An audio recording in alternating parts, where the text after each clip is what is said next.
morning students. Today I will start your SST class online. Dear students, for class 5th, today's our topic is chapter number 18, Fundamental Rights and Duties. Dear students, in our previous video, we will do this chapter exercises. So today we will do this chapter question answers. So let's start.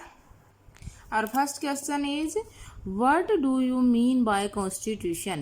आप संविधान से क्या समझते हैं? What do you mean by constitution means क्या होता है? संविधान. तो आप संविधान से क्या समझते हैं? आंसर है, The Constitution of India is a document that establishes the political values, the power of government and the right of the citizens of the country. यानी कि हमारा जो कॉन्स्टिट्यूशन है, इंडिया का जो कॉन्स्टिट्यूशन है, वो एक डॉक्यूमेंट है जिसके अंदर सारी पॉलिटिकल वैल्यूज एस्टेब्लिश है, जितने भी राजनीतिक वैल्यूज हैं वो हैं, और गवर्नमेंट की पावर है, सरकार की जो पावर है वो है इसके अंदर, और एवरी सिटीजन, जो हमारी कंट्री के जितने भी सिटीजन्स हैं उनके लिए अधिकार हैं, राइट्स हैं. ये सारे कार्य, ये सारी चीजें किसके अंदर हैं? एक कॉन्स्टिट्यूशन के अंदर. कॉन्स्टिट्यूशन एक डॉक्यूमेंट है जिसके अंदर पॉलिटिकल वैल्यूज, गवर्नमेंट की power and the right of the citizens of the country के जितने भी लोग हैं उनके लिए मूलभूत जो अधिकार हैं वो इस डॉक्यूमेंट के अंदर हैं. तो क्या है constitution? The Constitution of India is a document that establishes the political values, the power of government and the rights of the citizens of the country. एक ये कॉन्स्टिट्यूशन जो है वो एक डॉक्यूमेंट है जिसके अंदर पॉलिटिकल वैल्यूज एस्टेब्लिश है और गवर्नमेंट की पावर है, और जो सिटीजन्स हैं, कंट्री के जो नागरिक हैं, उनके सभी के मूलभूत अधिकार इस डॉक्यूमेंट के अंदर हैं. वो क्या है? एक कॉन्स्टिट्यूशन है, संविधान है. Next question number 2 is, who wrote the constitution of India? India का जो कॉन्स्टिट्यूशन है उसे किसने लिखा था? तो किसने लिखा था? Prem Behari Narain Raizada. Prem Behari Narain Raizada. Who wrote the constitution of India? Indian constitution को किसने लिखा था? तो प्रेम बिहारी नारायण रायजादा ने इंडियन कॉन्स्टिट्यूशन को लिखा था.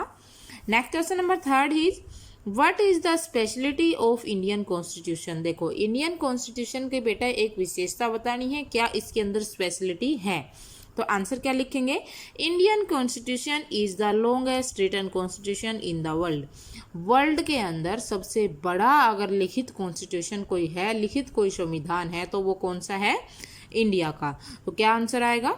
Indian constitution is the longest written constitution in the world. Indian constitution world का सबसे बड़ा रिटन कॉन्स्टिट्यूशन है.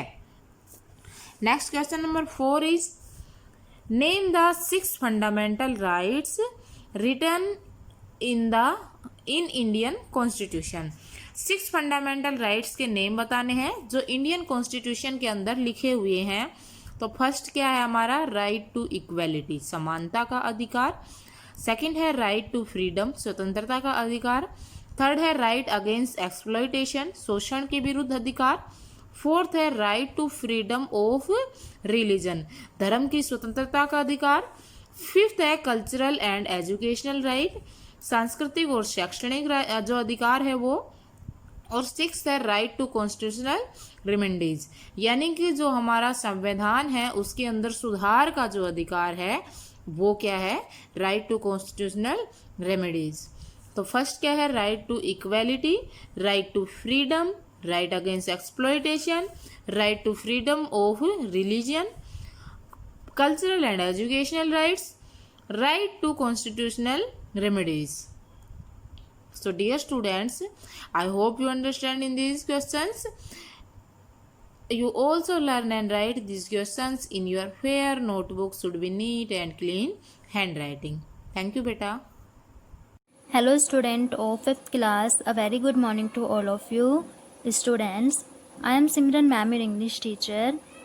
In previous class, we have done our first chapter revision for SE1 preparation, and now in this class we will start our second poem. Revision for Essay 1 Preparation. The creation of God, our poem name. And so let's start its exercise. Exercise A. Choose the correct option. हमें correct option क्या करने हैं? Choose करने हैं. First, blank has made all the things. A. Animal. B. Man. C. God. And D. Nature. तो क्या आ जाएगा? God. C ऑप्शन क्या हो जाएगा हमारा? Correct. Second, God made the teeny blank. A. Wings. B. Trees. C. People. D. Clouds. तो क्या आ जाएगा इसमें? Wings. ए ऑप्शन क्या हो जाएगा हमारा? Correct. Third, the morning and the sunset blank up the sky. A. Risen. B. Brighten. C. Made. And D. Blue. तो क्या करता है? Brighten. B ऑप्शन क्या हो जाएगा हमारा? Correct. Fourth, God has made all things blank. A. Ugly. B. Disorganized. C. Bad. And D. Well. तो क्या आ जाएगा इसमें? Well. D ऑप्शन क्या हो जाएगा हमारा? करेक्ट हो जाएगा.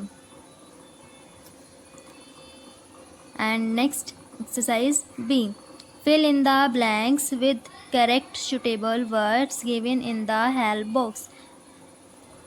First, all things wise and blank. God made them all. First blank में क्या आ जाएगा? Wonderful.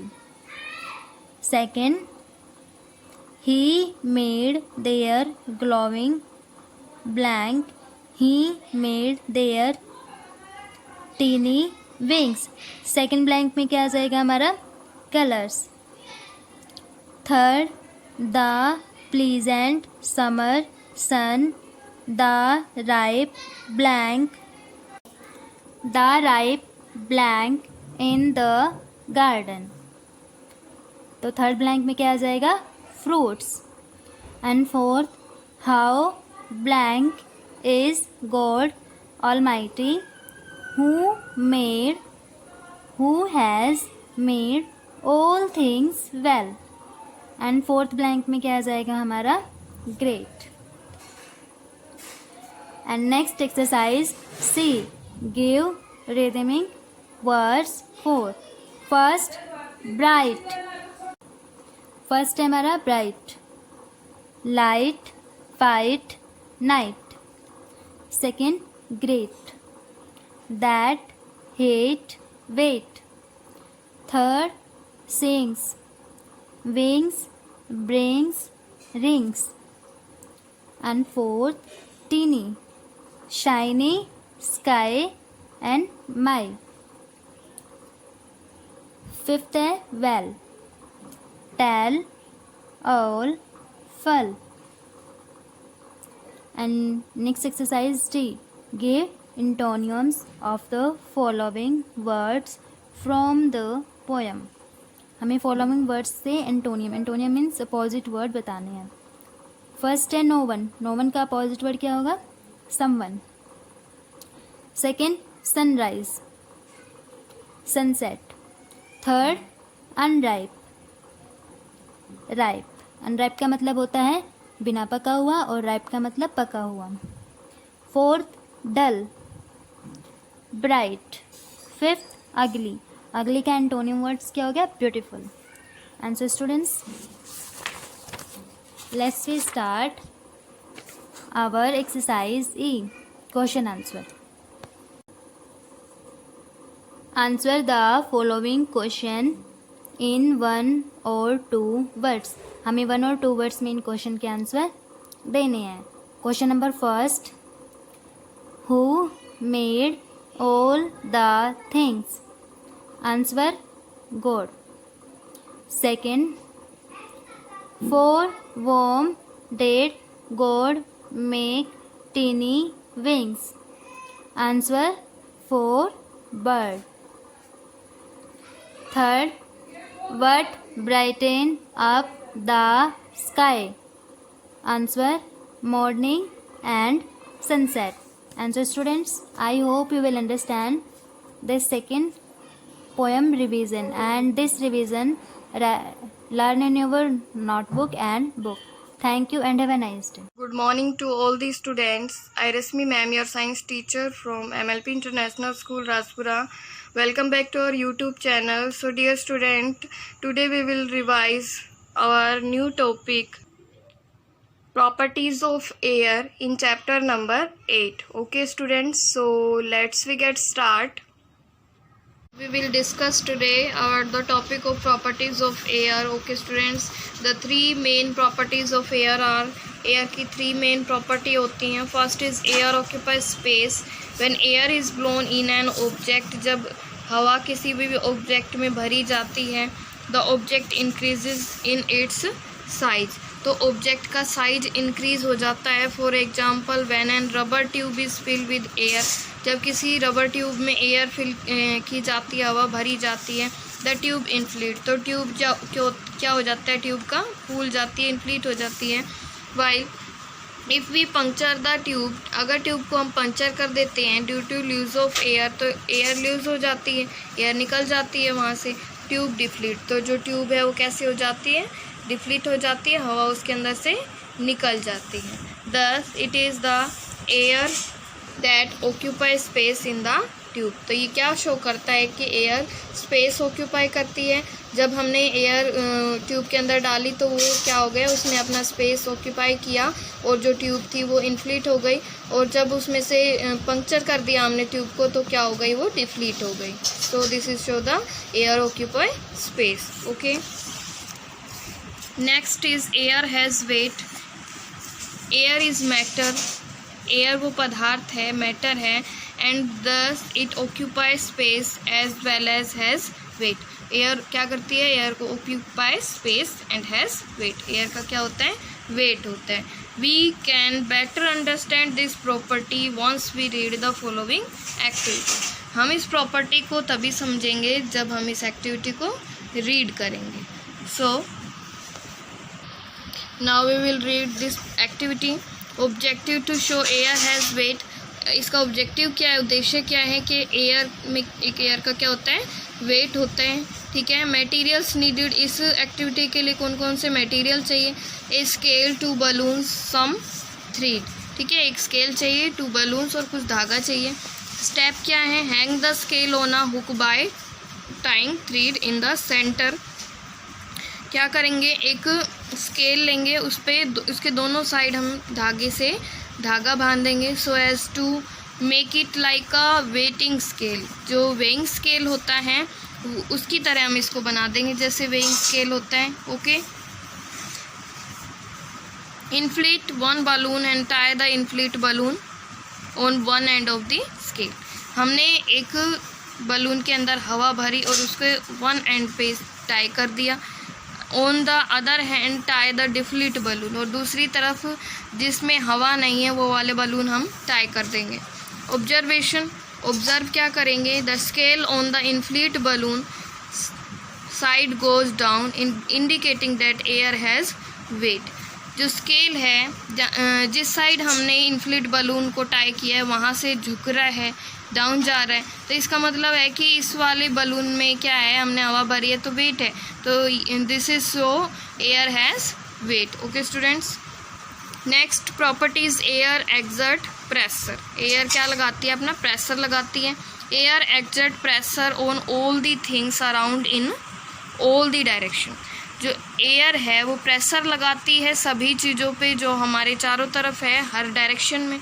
Like when a glass fill with water is made inverted. जैसे कोई ग्लास है और उसमें पानी भरा हुआ है, अगर हम उसको उल्टा करते हैं, टाइटली होल्डिंग और टाइटली पकड़ते हैं the cardboard against the rim of the glass, और कार्डबोर्ड जो है वो दूसरे अगेंस्ट है, दूसरी तरफ है किसके, जो किनारी है ग्लास की.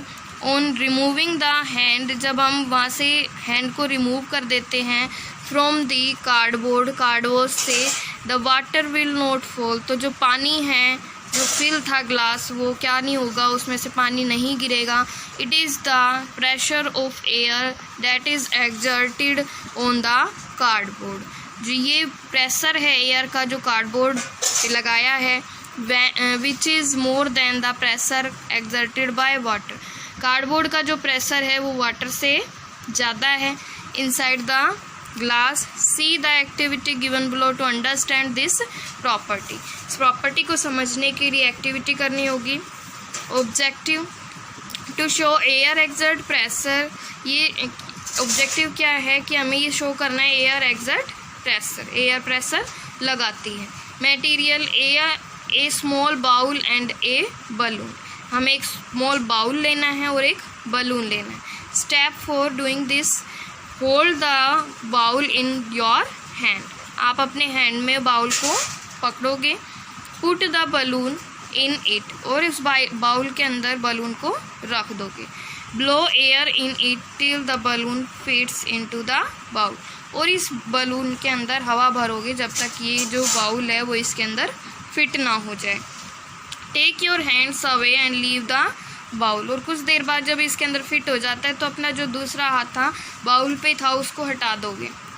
Observation, you are able to lift the bowl with the balloon. आप किस में एबल हो गए कि जो बाउल है उसने बलून ने बाउल को लिफ्ट कर लिया है, उठा लिया है। This shows that air exert pressure. ये क्या शो करता है? Air exert pressure. So dear students, today you will read up to properties of air. Okay students, thank you, have a nice day. Morning students, मैं Mukesh madam, आपकी हिंदी अध्यापिका MLP international school Rajpura से। बच्चों कक्षा 5वीं में आज मैं करा रही पाठ 4, आदमी और जंगल। जंगल में चारों ओर हरियाली थी, पेड़ पौधे फल फूलों से लदे थे, ठंडी हवाएं चल रही थी, हर तरफ सुख और शांति का वातावरण था। अचानक जंगल में भगदड़ मच गई, हवाओं का चलना बंद हो गया, सभी पशु पक्षी इधर उधर भागने लगे।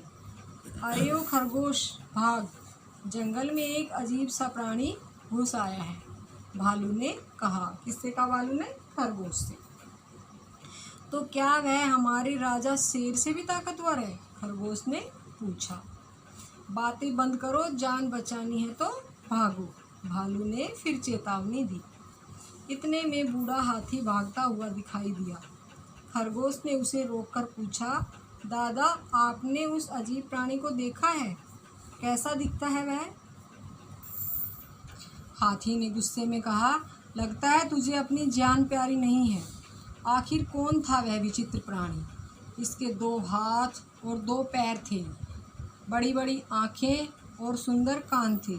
बच्चों, वह और कोई नहीं, हमारे जैसा एक आदमी था जिसने आज पहली बार जंगल में कदम रखा था।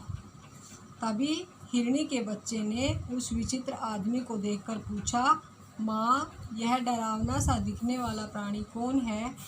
अभी बच्चे की बात मुंह में ही थी कि धाए की आवाज़ के साथ ही उस मासूम हिरनी के बच्चे के प्राण उड़ गए। हिरनी ममता भरी आँखों से दूर खड़ी अपने बच्चे के शरीर को उस प्राणी द्वारा घसीटकर ले जाते हुए देख रही थी।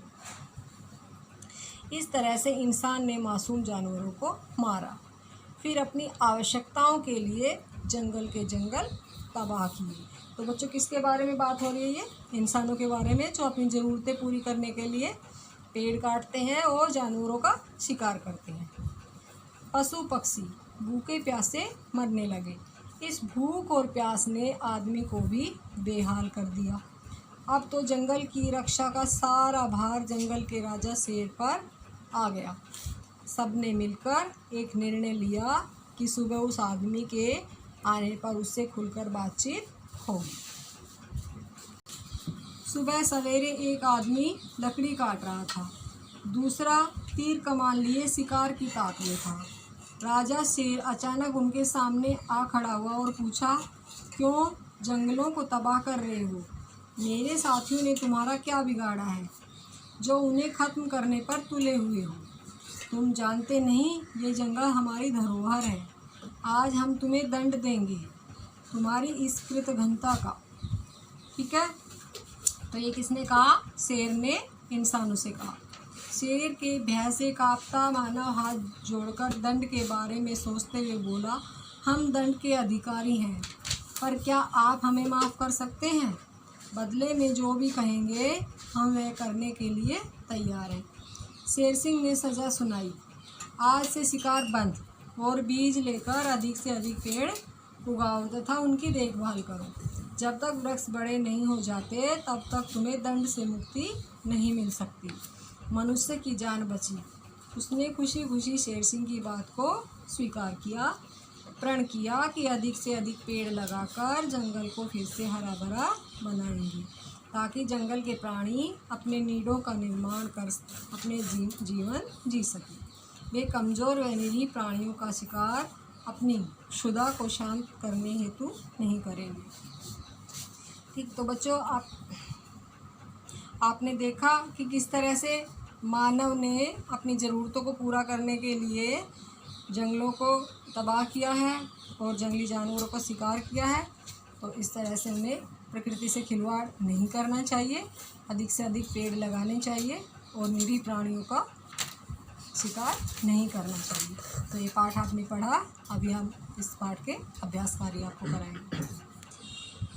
लिखित प्रश्न में हमारा पहला प्रश्न है, उचित विकल्प पर सही का निशान लगाइए। जंगल के पेड़ पौधे किससे लदे थे? पत्तों से, टहनियों से, फल एवं फूलों से। तो इसका सही उत्तर होगा फल एवं फूलों से। कहानी में विचित्र प्राणी किसे कहा गया है? मानव को, शेर को या हाथी को? तो इसका सही उत्तर होगा मानव को। जंगल की रक्षा का भार किसके ऊपर आ गया? भालू पर, शेर पर या मानव पर? तो इसका सही उत्तर होगा बच्चों शेर पर। जंगल के दो पर्यायवाची वन कानन, कानन अंबर या वन पादप? इसका सही उत्तर है वन और कानन। निम्नलिखित वाक्य किसने किससे कहे? बातें बंद करो, जान बचानी है तो भागो। किसने कहा ये? भालू ने खरगोश से। लगता है तुझे अपनी जान प्यारी नहीं है, ये किसने कहा था? हाथी ने खरगोश से। माँ, यह डरावना सा दिखने वाला प्राणी कौन है? ये कहा था हिरनी के बच्चे ने माँ से। आज से शिकार बंद और बीज लेकर अधिक से अधिक पेड़ उगाओ, ये कहा शेर ने मानव से। तो बच्चों ये पाठ मैंने आपको पढ़ा दिया है और ये जो प्रश्न मैंने आपको कराए हैं आप सभी को ये अपनी नोटबुक में सुंदर आटे में लिखने हैं और याद करने हैं। तो बच्चों कल फिर मिलते हैं, तब तक के लिए धन्यवाद। Good morning student. Now we start our math online classes for class 5th. And dear student, previous class we have done our exercise 6.1 and 6.2. Now we do revise our exercise 6.3. In this exercise we have prime factorization method and factor tree. So dear student, now we start. And our first question is find the prime factorization of the following number. हमें prime factorization करना है। तो बेटा हम कैसे करेंगे? इसके लिए हमें सबसे पहले 45 को देखना है कि ये 2 से डिवाइड होता है कि नहीं होता है। तो बेटा हमने डिविजिबिलिटी रूल में पढ़ा था, अगर लास्ट में कोई नंबर जो वंस प्लेस पे जो नंबर है वो 0, 2, 4, 6, 8 है तो वो नंबर 2 से डिवाइड होगा। अगर आपको डिविजिबिलिटी रूल लर्न नहीं रहते हैं तो आप इनको 2 से डिवाइड करके देख सकते हैं। 45 को पूरा पूरा डिवाइड होना चाहिए, रिमाइंडर 0 बचना चाहिए। तो बेटा 45 है जो 2 से पूरा पूरा डिवाइड नहीं होता, तो अब हम इसको 3 से डिवाइड करके देखेंगे। 3 से डिवाइड करते हैं तो इसके लिए डिविजिबिलिटी रूल था 4 में हम 5 को प्लस करेंगे 9, और 9 जो है वो 3 की टेबल में आता है तो ये इजीली 3 से डिवाइड हो जाएगा। और कितने नंबर पर हो जाएगा? 15। अब हम अगेन चेक करेंगे, जो 15 आया वो 2 की टेबल से डिवाइड होता है? पूरा पूरा नहीं होता बेटा, तो ये किससे होगा? 3 से। तो हम लिखेंगे 5। अब हम 5 को चेक करेंगे, 2 से डिवाइड हो जाएगा? नहीं होगा, क्योंकि 2 की टेबल में 5 नहीं आता, और ना ही ये 3 से डिवाइड होगा पूरा पूरा। तो अब हम किससे करेंगे? 5 से। और जो बेटा हमने ये डिवाइड करके देखना है वो सिर्फ हमें प्राइम नंबर से देखना है। प्राइम नंबर क्या होते हैं? वो नंबर होते हैं जो सिर्फ अपनी टेबल में आते हैं, जैसे कि 2, 3, 5, 7, 11, 13, 17। इस तरह से हमें इन्हीं नंबरों से इनको डिवाइड करना है। तो सिर्फ हम प्राइम नंबर से ही फैक्टराइजेशन करते हैं। सो नाउ 1, और हम इसको तब तक डिवाइड करके देखते हैं जब तक कि हमारा 1 ना आ जाए। ओके स्टूडेंट, ये हमारा प्राइम फैक्टर थे। सो प्राइम फैक्टर क्या हो गए बेटा हमारे पास 45 के प्राइम फैक्टर ऑफ 45 क्या क्या आ गए हमारे पास 3 मल्टीप्लाई बाई 3 मल्टीप्लाई बाई 5। आप इनको फिर से मल्टीप्लाई करके देखेंगे 3 3 जा 9 और 9 5 जा 45, तो आपका अगेन 45 आ जाएगा। तो इस तरह से हम इनको प्राइम फैक्टर से सोल्व कर सकते हैं। As it is now we do our question. Next question B part 184। अब हम 184 का प्राइम फैक्टराइजेशन करेंगे। तो फर्स्ट ऑफ ऑल हम चेक करेंगे 2 से डिवाइड हो रहा है कि नहीं हो रहा। लास्ट नंबर 4 है वंस प्लेस पे, जो कि 2 की टेबल से डिवाइड होता है। आप चाहे तो 184 को 2 से डिवाइड कर सकते हैं 92। अब हम इसको फिर चेक करेंगे, ये भी 2 से डिवाइड हो रहा है। बेटा आप प्राइम फैक्टर निकालने के लिए आप डिवाइड भी कर सकते हो, और जो आपके डिविजिबिलिटी रूल है उनके बेस पर आप इजीली इनको सोल्व कर पाएंगे। अब हम इसको करेंगे तो 46, फिर हम 2 से करेंगे, क्योंकि अगर आपका कोई नंबर 2 से डिवाइड होता है तो आप फर्स्ट उसको 2 से ही डिवाइड करेंगे, जब 2 से नहीं होगा तब आप 3 से करेंगे। इस तरह आपने चेक करना है। 23, अब ये नंबर आ गया हमारे पास 23 2 से डिवाइड नहीं होता। अब हम इसको 3 से चेक करेंगे, 2 में 3 प्लस किया 5, तो ये भी 3 से भी नहीं होता, 5 से भी नहीं होता, 7 से भी नहीं होगा। ये जो नंबर है 23 किसी की भी टेबल में नहीं आता, किसी से डिवाइड नहीं होता, सिर्फ 23 से ही होगा। तो हम इस तरह कर देंगे। तो हमारा प्राइम फैक्टर क्या हो गया, प्राइम फैक्टर ऑफ 184 क्या क्या आ गया हमारे पास 2 multiply by 2 multiply by 2 multiply by 23। Okay student, I think you understand very well our prime factorization method. So now we do our factor tree method. Now our next question is find the prime factorization for the following number by factor tree. बेटा factor tree और जो first हमने prime factorisation किया था दोनों में rule same है, सिर्फ उसमें कुछ थोड़ा सा डिफरेंट है जो हम आपको बताएंगे। फर्स्ट हम करते हैं इसका prime factor but factor tree से। तो फैक्टर ट्री के लिए करेंगे तो हम सबसे पहले इसको लिखेंगे 84 को एक सर्कल में लिख देंगे। अब 84 को चेक करें ये 2 से डिवाइड होता है कि नहीं होता। ये 2 से डिवाइड हो रहा है तो हम 2 को एक स्क्वायर में लिखेंगे 2, और जो डिवाइड करने के बाद जो आंसर आएगा उसको हम सर्कल में लिखेंगे। तो क्या आ गया हमारे पास 42। अब देखो बेटा हम इसको भी प्राइम नंबर से ही डिवाइड करके देखेंगे। अब हमारे पास है 42। अब इसको फिर से चेक करें कि ये 2 से डिवाइड हो रहा है, तो ये हो रहा है 2 को हम एक स्क्वायर में रख देंगे, और जब हमने इसको डिवाइड किया तो हमारे पास आ गया 21। अब हमारे पास जो 21 आया है 21 को हमने चेक किया करना है ये 2 से डिवाइड हो रहा है। ये 2 से डिवाइड नहीं होगा तो किससे हो रहा है बेटा 3 से। 3 को हम एक बॉक्स में रख देंगे और इसको हम डिवाइड कर देंगे तो 7। अब 7 को हमने 2 से चेक किया, 2 से भी डिवाइड नहीं होता, 3 से भी चेक किया, 3 से भी चेक नहीं डिवाइड नहीं हो रहा, ना 5 से हो रहा है। तो ये नंबर किससे डिवाइड हो रहा है सिर्फ 7 से, और हमारा क्या आ गया 1। इसको भी हम तब तक डिवाइड करते जाते हैं तब ये हमारा एक 1 आ जाए। तो बेटा जो फैक्टर ट्री होता है वो एक ट्री की शेप में इस तरह इसकी ब्रांचेज बनती चली जाती है, इसलिए इसको फैक्टर ट्री कहते हैं। अब जो फर्स्ट क्वेश्चन कराया था हमने प्राइम फैक्टराइजेशन, वो और ये दोनों सेम है। अभी मैं साइड में आपको करके दिखा रही हूँ 84 का।